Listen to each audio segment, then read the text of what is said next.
Okay, good evening everyone. Welcome to the session Jarvis Lives Everywhere. Hope you're enjoying the show event so far. Yeah, fine, awesome. Okay, so in this session I'm going to talk about Jarvis, not about Jarvis but about virtual digital assistants. So it's a hot topic nowadays. At the same time, this is something new, and this is something rapidly growing, and you can engage yourself and start to work on it. So I'm Chamantha. I'm a tech lead in Sysco Labs. So this is the high-level topics for today's agenda. A little bit of background. Those who have heard of Jarvis before? Okay. So this term is actually coming from a film called Iron Man. You might probably have heard of it. Jarvis stands for just a rather very intelligent system. So those who haven't heard of it, this is for you.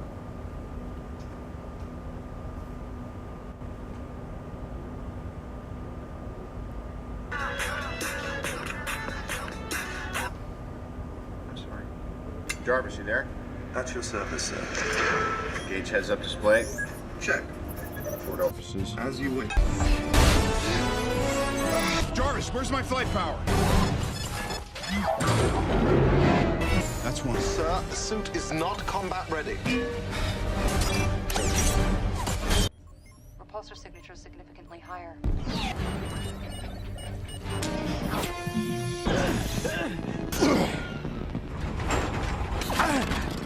You want to be a hero? What? Damage report. That's comprehensive. Show me something.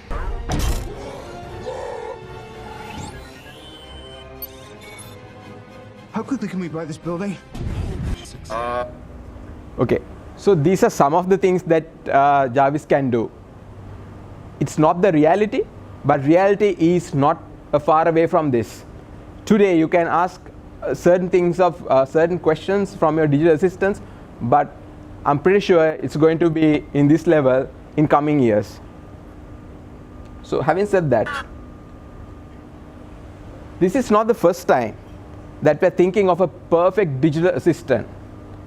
Back then, in 1968, yes, in 1968, a Space Odyssey film was actually talking about HAL 9000 computer that can interact with humans, that can do certain operations, even like mimicking of the lips. They can understand what the human is talking about, and even like talking about chess, they can do chess and a lot of various operations. So that means from 1960s we are thinking of a computer that can do a lot of things. At the same timeline, in Star Trek, they're talking about all-knowing computer, onboard computer that can like answer almost every question. Pretty much similar to that, late 1980s, we are getting to know Knight Rider. Kit itself can do a lot of things. So this is the level that we were expecting, but have a look on the computers that can operate during this time. It's pretty primitive, but today things have changed. But why virtual digital assistants? Why do you need to have virtual digital assistant? Because it's easy, it's natural, right? When you're talking to a personal digital assistant, it's like talking to one of your friends, and it's fun, and you can get a lot of things. Like once you like access to a virtual digital assistant, you can hear a lot of things from these people, these applications, and it's accurate most of the time. And even though you fail with the conversation, you can correct them from a different point of view, or you can begin the conversation, which is pretty much easy for you to like begin something and do something. And it also reduce the gap that you have to have, especially like not guys like you, but non-technical people, for them to understand or get engaged with computers. It's going to be very, very easy, because you don't need to have a computer literacy to go on with. So now I'm coming to the topic. So Jarvis lives everywhere, but in different forms. Yes, as I mentioned, even in previous slides, even though we don't have this real Jarvis, we have other options that's free of charge and competitive, and they are getting smarter day by day. So there are like, I have seen a lot of comparisons saying, well, this is good, that's good, but what I'm saying is like each of these products, they are good at on its own game, and they are competing and they're getting improved day by day in a very rapid scale. So Google Assistant, Alexa, Cortana, Bixby and Siri, they are like top of the line, but there are like quite a good number of other applications as well, and they are emerging. So why all these tech companies trying to be your personal assistant? Have you ever thought of?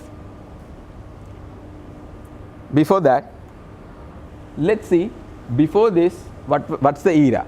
So before you having your own digital virtual assistant, you were actually dealing with a computer screen, and for the input you were using a keyboard, a trackpad or a mouse. So when you do this, you can engage in a different ways, and like tons of applications that can be utilized when you're going through that. So if you take like the platforms, it can be Android, it can be iOS, it can be Windows, it can be based on tablets, it can be based on mobiles or computers. You have various choices, and not just that. When it's come to computers, you can use a massive amounts of app based on your preference. So if I take an example, think that you want to use maps on your iPhone. Even though it's an iPhone, you can make use of your Google Map application, right? You are not dependent on Apple's decisions. You are independent. Once I can remember, there was a scenario that Apple wanted to like restrict Google Maps, and they just introduced their map service. Sooner they realized their product is not that sophisticated, they are not that capable. Because of that reason, they said, okay, fine, you better make use of Google. So that's the scenario. But when it comes to virtual digital assistants, things going to be changed. Let's say I'm pretty sure most of y'all, for your Googling, for your search names, you are using Google. But things will be different if you are going to the digital virtual assistant era.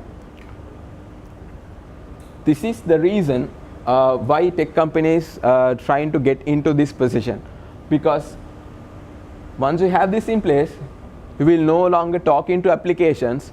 You will be talking to your virtual digital assistant. So once you start to talk to virtual digital assistant, that will be your entry point. So that will be tech companies' entry point as well. So they won't be able to go into their other applications if they can't reach out this. So that's the reason why they want to be your virtual digital assistants. So if I take this scenario, earlier you were choosing your Google Maps application, but when it comes to the other scenario, if I take the same Apple example, you will talk to Siri, and Siri will choose Apple Maps by default.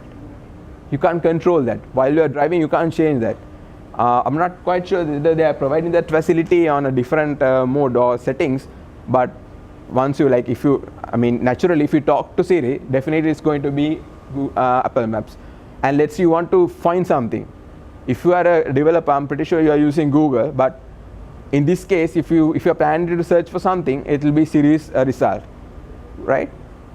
So you won't get 100% like the advantage of making use of your own apps, but apps that's going to be facilitated on top of the platform. So once you have a virtual digital assistant, you might not have all the skills as well. So in order to facilitate that, there are like certain extensibility that has provided by most of these virtual digital assistants. So Siri is still planning for it, but others like Cortana, Alexa, Google, they're providing extensions. So Alexa and Cortana, they're using extension points called skills, and Google is actually providing actions. So by making use of those, you can talk to other services. Let's say I'm having a virtual digital assistant. Let's say I'm using Alexa, and I need to talk to or I need to order a Uber. So when I need to order my Uber, what I need to do is like include that application as a trusted app through selected skills.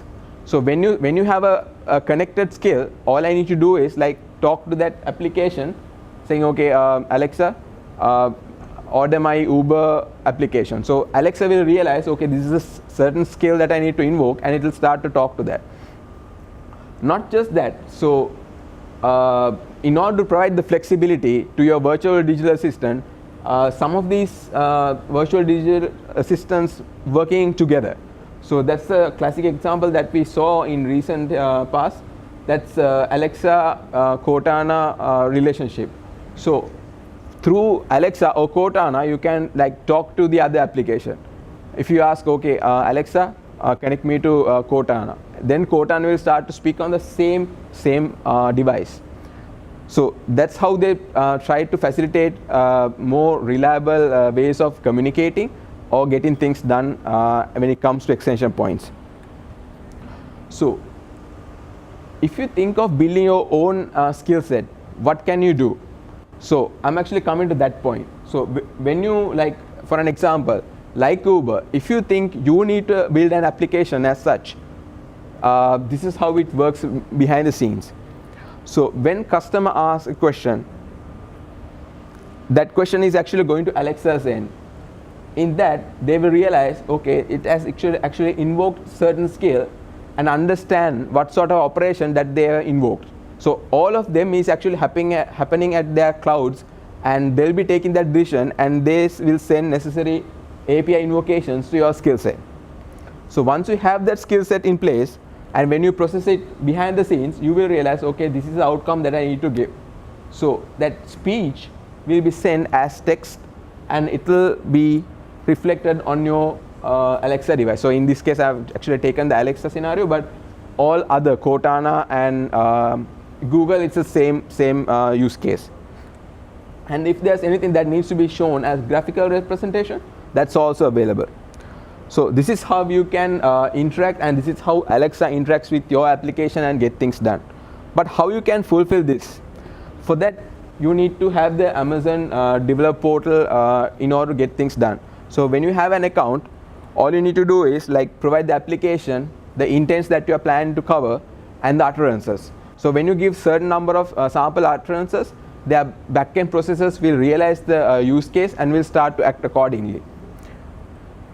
And when it's registered, the same thing happen as I mentioned in the previous one. So you will get the audio stream that will gonna understood from Amazon, that is going to send to our application, and that application will realize the operation, and they are going to respond back.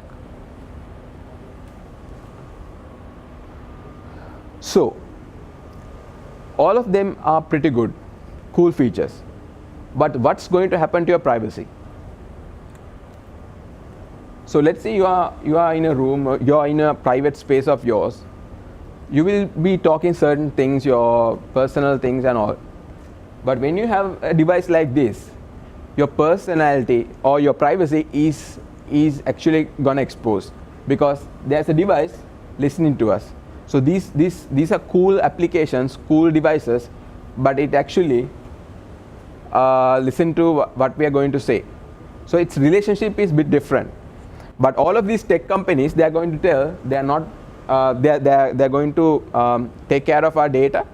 But the thing is, like, when it comes to third-party integrations, we don't know how it's actually going to work on certain scenarios like that, because previous Facebook third-party integration problem is a classic example.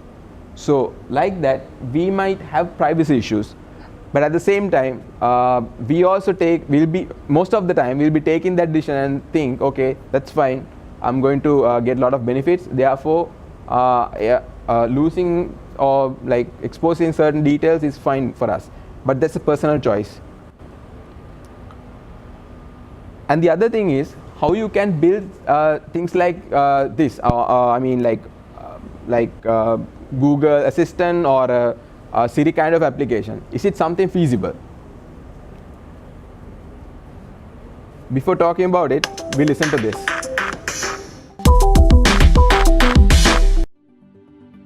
Hello, I'm Cubic.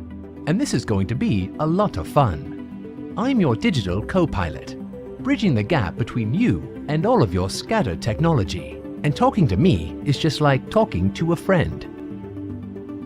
It dropped to 50 overnight. I'd wear long sleeves and a tie. Why a tie? You've got that meeting at 9 o'clock. Oh, that's right. I completely blanked on that. You should probably take the train. It'll be 18 minutes faster than driving. What would I do without you, Cubic? Go to work without a tie? But I'm not just at home. You can bring me anywhere. Game of Thrones tonight? If they kill off Tyrion, I have no reason to live. That's pretty funny. Want to tweet it? So this is a company called Cubic Robotics.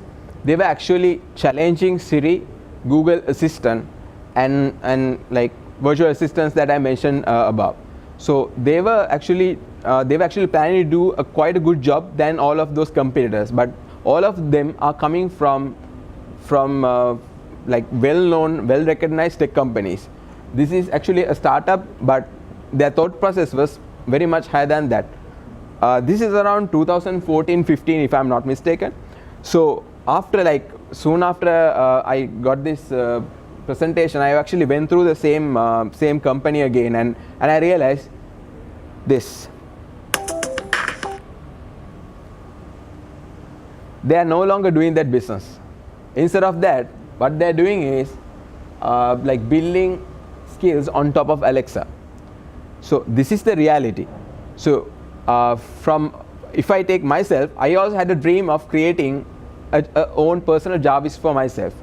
But with the time, I realized it needs a lot of AI knowledge, a lot of data to like understand or create models, and like a lot of time and effort to create that models right. So it's a very, very tough job. What Cubic tried to do is the same thing, and they actually realized it in a hard way.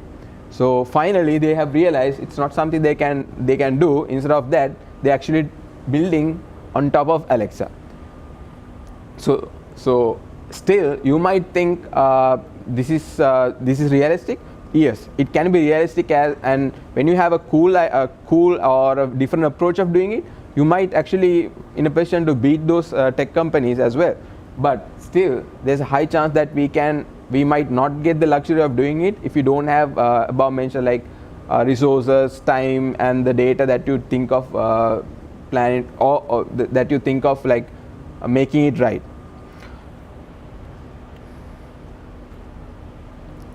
So virtual assistants are predominant now. So according to Gartner, like around 35% or 38% of users have started to make use of virtual assistants today. So for you to, let's say Alexa or any other freely provided applications are not something that enterprise is planning to use, but still you need to adapt that. So this is a small example like that.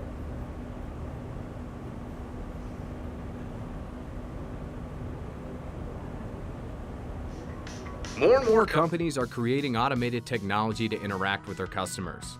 It usually sucks and lacks personality. But that option isn't available until... So when Domino's wanted to introduce automated voice ordering to its iPhone app, we had to create something better. After all, Domino's has a reputation for making technology fun with things like Pizza Builder, Pizza Tracker, and Pizza Hero. The press has even called them a tech company that makes pizza. That's where I come in. I'm Dom, your pizza ordering sidekick. I'm here to take your order or just have a cheesy chat if that is what you're into. Opposed to the disembodied voice of Siri, Sorry, I'm not sure what you said. So they don't want to make use of freely available virtual digital assistants. They want to create them by yourself. But this is again a hard deal. If you like Cubic, they need to go through the same process to have a very sophisticated application behind the scenes. But if you don't have that luxury, you have another option. That's make use of sophisticated enterprise solutions. IBM Watson, Dialogflow from Google, Amazon Lex, and Microsoft Lewis. So these are very good, powerful, and like every day they have incremental updates. So once you start to make use of these, you can just focus on your business instead of focus on your application creation or the natural language processing kind of things. So this is pretty much required, because if you don't adapt to virtual digital assistant world, your business might go out of the way, because enterprise today is actually focusing on like these sort of things, and even like application users, they are pretty much getting interacted with this. So as I mentioned, around 38%, according to Gartner, 38% they are using this sort of applications, virtual assistants or related services. Yeah, so with that, my session is pretty much done. Any questions?